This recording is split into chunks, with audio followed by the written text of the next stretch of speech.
Bom dia, boa tarde, boa noite. Tenho certeza que vocês não me conhecem ainda, mas meu nome é Fábio e eu estou aqui para falar um pouco sobre diálise, mais particularmente diálise em trânsito. Eu sou diabético já há muitos anos, inclusive isso talvez eu faça um outro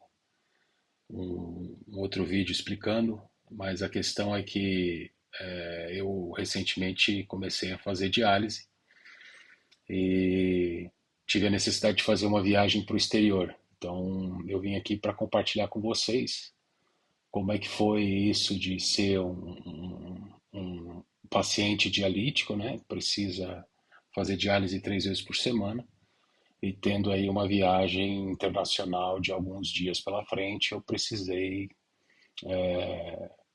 agendar, né, num centro de diálise esse tratamento, né? Lógico que eu não fiz isso sozinho, eu tive todo o suporte do Centro de Diálise do Hospital Santa Catarina, que é onde eu faço o meu tratamento, né? E, na teoria é uma coisa bastante simples. Na teoria, bastante simples é assim, é um conjunto de informações que você precisa fornecer para a clínica que vai te receber e agendar e aí entender como é que você vai fazer o pagamento, né? Então, eu vim aqui para dar a minha impressão. Essa minha viagem foi para América do Norte, né? Mais especificamente para São Francisco. Lá existem algumas clínicas que fazem isso. Uma das mais comuns, né? Mais populares, chama Davita. Então, foi nessa clínica que eu fiz a solicitação do tratamento.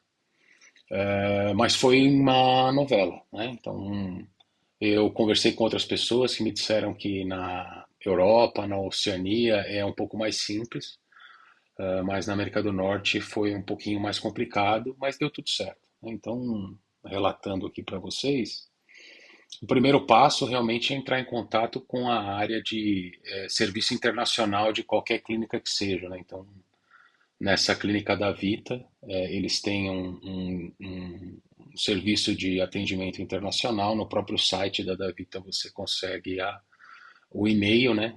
O contato é por e-mail ou por telefone. Mas como transita muito documento, eu preferi fazer por e-mail. E o retorno do primeiro contato demorou muito tempo. Foi coisa assim de 3 semanas para ter um retorno do primeiro contato, né? E isso é uma outra coisa que vocês precisam ter cuidado, que assim, para viagem internacional, eles pedem pelo menos 3 semanas antes de agendamento. E assim, o contato inicial não é agendamento. Do contato inicial até o agendamento, eu levei mais um mês. Então, a sorte foi que eu comecei a fazer toda essa tratativa com quase 2 meses de antecedência da viagem, né? Mas depois que eu achei a clínica, e assim, eu não achei uma clínica só para vocês terem uma ideia, eu achei a primeira clínica que foi essa da Vita e eu também entrei em contato com uma universidade especializada em tratamento renal. Eu não lembro o nome, mas a sigla é UCSF, né? University, aí o C eu não lembro do que é, mas é o CSF. Entrei em contato com eles, expliquei o caso. E eles falaram assim: a gente pode receber você a um custo de US$ 38.000. Então foi uma coisa que eu não pude considerar, porque uma sessão normal custa US$ 360 nos Estados Unidos. Então, para você fazer uma sessão de hemodiálise, no meu caso, de 3 horas e meia, você paga US$ 360 para utilizar a máquina pelo tempo do profissional que vai te atender, né? Então, ficou um pouco difícil de ir para esse tratamento na UCSF. Então, continuei com a Davita, né? E como eu disse, fui muito bem atendido. O pessoal tem muita boa vontade lá. Então, as pessoas que me acompanharam durante esse atendimento fizeram tudo para que as coisas acontecessem, mas a verdade é que é um pouco burocrático mesmo, né? Então, inicialmente eu mandei meus exames laboratoriais. Para quem faz diálise é bem comum isso, né? A gente, em todo começo de mês, faz toda uma bateria de exame para saber se precisa fazer alguma correção, como é que estão os nossos marcadores de sódio, de potássio, de cálcio, de ferro, de ureia, de creatinina. Então, é normal para quem tem essa vida que a gente faça exames laboratoriais, então não é nenhum exame especial para quem faz diálise, né? Então você precisa mandar traduzido, lógico, né? Eu estou no Brasil, então eu preciso pedir para o laboratório fazer a tradução específica para inglês para mandar, exame laboratorial. A gente precisa fazer exame da tuberculose, né? Então você precisa ter um exame específico de tuberculose, na verdade é um ou dois exames, e de hepatite, para saber se você precisa de isolamento ou não, e HIV, né? Então, esses teoricamente, mais um laudo do seu nefrologista apontando a sua falha, né, a sua falha renal, explicando o fluxo que você utiliza, qual o seu peso seco. Peso seco também, para quem não está inteirado na diálise, é o peso que é calculado para a gente começar uma sessão de diálise. Ou seja, meu peso seco é de 123,5 kg. Então, foi feita uma avaliação quando eu comecei a fazer a diálise.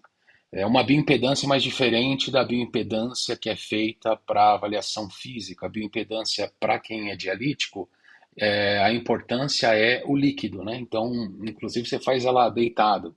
Tipo, eu fiz deitado, colocam-se eletrodos no braço e na perna, roda um programa, acho que 3 ou 4 segundos, e ele te dá um resultado da composição líquida do teu corpo, e a partir daí a junta médica consegue avaliar qual é teu peso líquido, né? Porque eu ainda sou um paciente renal crônico com falência renal que ainda tem, eu ainda urino, eu consigo urinar e é bastante, né?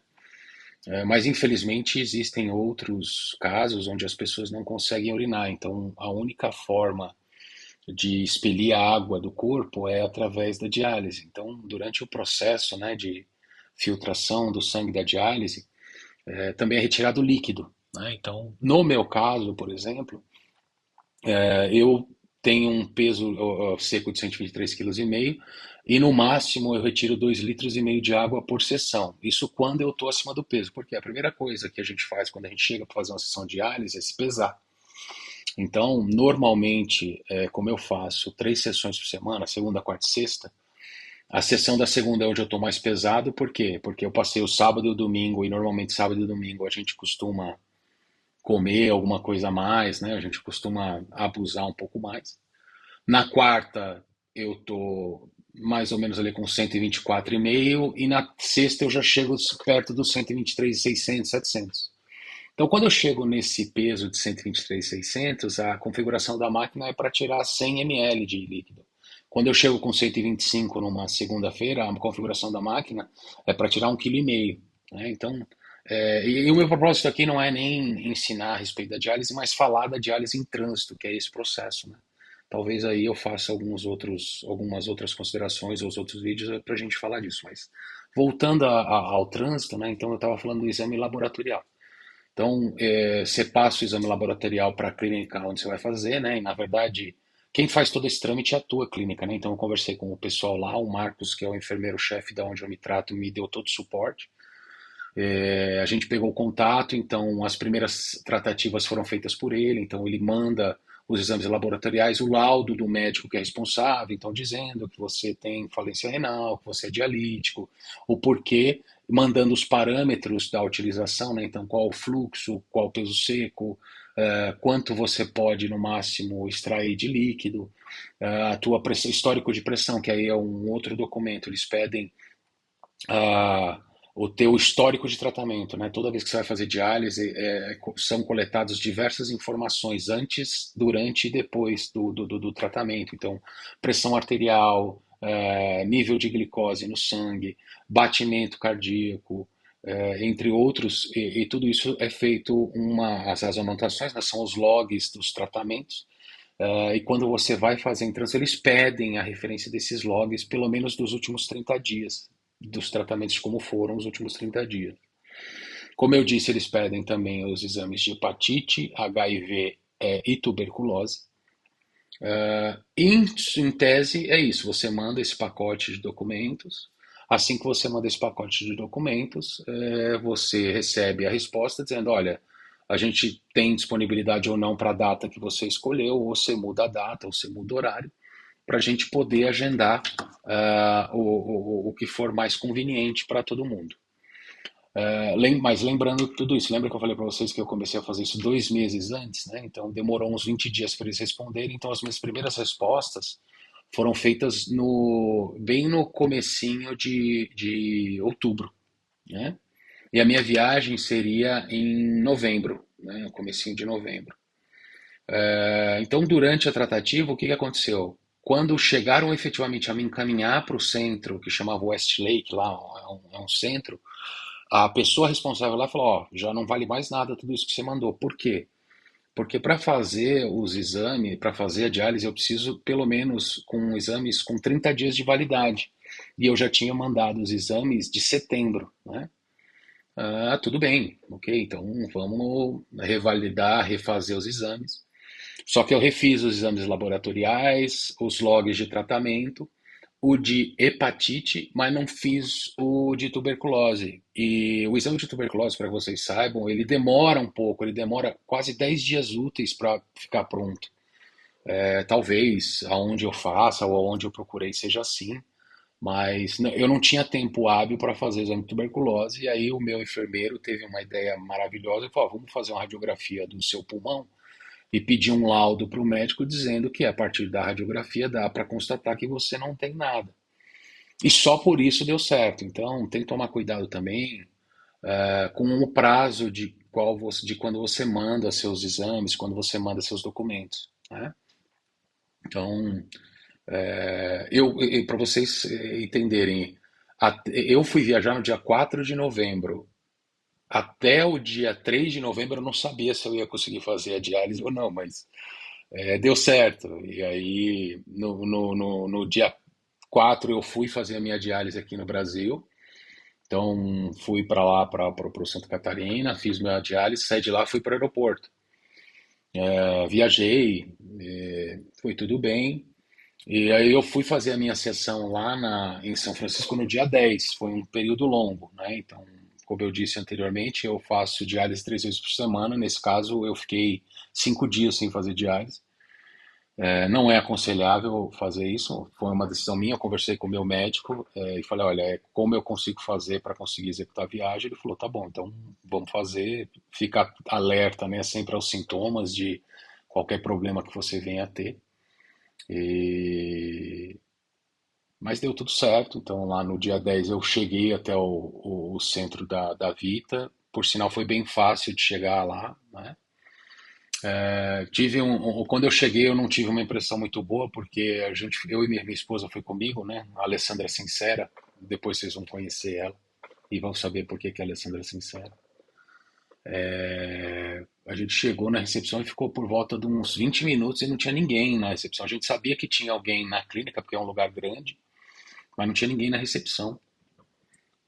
Só depois de uns 20 minutos que apareceu alguém e falou conosco, né? A gente se identificou, aí a pessoa falou: não, tudo bem, eu já volto para atender vocês. E depois eu entendi por que que tem essa demora e por que que só tinha aquela pessoa, né? Mas fato que é uns 15 minutos depois, a minha sessão estava agendada para 1h15 da tarde. Eles tinham pedido para eu chegar com 1 hora de antecedência, meio-dia e 15, porque precisava assinar alguns documentos, né? Eu cheguei lá por volta das 11h30 para não ter problema. Mas isso é porque sou eu e eu sou desesperado com horário, então é um problema que eu sempre tive. Bom, tudo bem. Então a gente chegou lá, esperamos, nos atenderam dentro do horário marcado. A atendente, a enfermeira chamava April, foi extremamente atenciosa, né? Ela me explicou todo o procedimento. A gente ficou uns 15 minutos assinando o termo, até porque, como eu disse, eu não sou um paciente recorrente, né? Eu sou um paciente em trânsito, um paciente internacional, então tem uma série de documentos para a gente assinar. Então eu fiz as assinaturas. E aí entrei para dentro do centro de hemodiálise, que é gigantesco, assim, é completamente diferente dos que eu conheço aqui no Brasil, né? Então é um salão com mais ou menos, sei lá, umas 50, 60 poltronas, e máquinas ao lado, né? E tudo aberto. E tem 3 pessoas lá dentro para gerenciar tudo isso. Então, por isso eu falei que eu entendi por que que demoram para vir para a recepção, porque todo paciente que ali está é um paciente recorrente, né? Um paciente com horário marcado. Então é um pouco difícil. E teve mais uma particularidade, é que a pessoa que fez todo o meu atendimento, que era o Roy, que era da administração, naquele dia não estava lá. Então também teve esse complicômetro. Mas assim, gente, passada a etapa da documentação foi tudo tranquilo, foi tudo certo, porque, como eu disse, a April me conversou comigo, me explicou. Por estar em viagem, eu engordei muito. Então vocês imaginam, meu peso seco é 123,5. Eu cheguei lá com 128,100, 5 dias de viagem. Olha o que fez, mais de 4 quilos de comida. Aí ela até conversou comigo e falou, Fábio, mas nós vamos tirar tudo isso, nós vamos tirar mais de 4 litros de 4 quilos, 4 litros de você. Eu falei, não, April, a gente vai tirar 2,5 litros, que é o máximo que eu já fiz. Você pode ver nos meus logs, que a minha extração máxima é de 2,5 litros. Aí ela falou, tá bom, vamos ver. Ela olhou, ela falou, então tudo bem, vamos fazer com 2,5, 3 horas e meia. Minha esposa estava comigo, né? Ela ficou lá comigo o tempo todo. Então, passado a fase da documentação, lá foi muito tranquilo, gente. Então, a minha opinião, né, a minha impressão sobre diálise ali na América do Norte, ali mais especificamente na Costa Oeste, em São Francisco, e Los Angeles também tem, tá? Mas eu fiz em São Francisco, é de que é uma coisa extremamente viável para quem precisa. Então, se você precisa viajar, não cancele seus planos por isso, porque tem como. É relativamente simples desde que você esteja preparado ante a documentação. É isso que eu estou falando. Eles são muito rigorosos quanto a isso, quanto a datas e quanto aos documentos. Então, aos seus exames laboratoriais, aos seus logs de tratamento, o controle de vacina, né? Então, no caso aí da hepatite, você tem que ter a imunização da hepatite, da tuberculose, saber se é HIV positivo ou não. E o laudo médico comprovando, né, que você é um doente renal, quais são os parâmetros do seu tratamento, e o acompanhamento da sua clínica, porque se você é dialítico, em algum lugar você faz diálise, né? Então, essa é a sua clínica. E para isso, você precisa ter o conhecimento ali do enfermeiro ou de alguma área administrativa, e sempre perguntar para eles, porque às vezes as próprias clínicas já têm referência, né? Eu fui um pouco do zero, porque aonde eu faço eles têm referência na Oceania e na Europa. Nos Estados Unidos, eu fui o primeiro paciente que fiz a hemodiálise em trânsito, né? Esse é o nome que eles dão.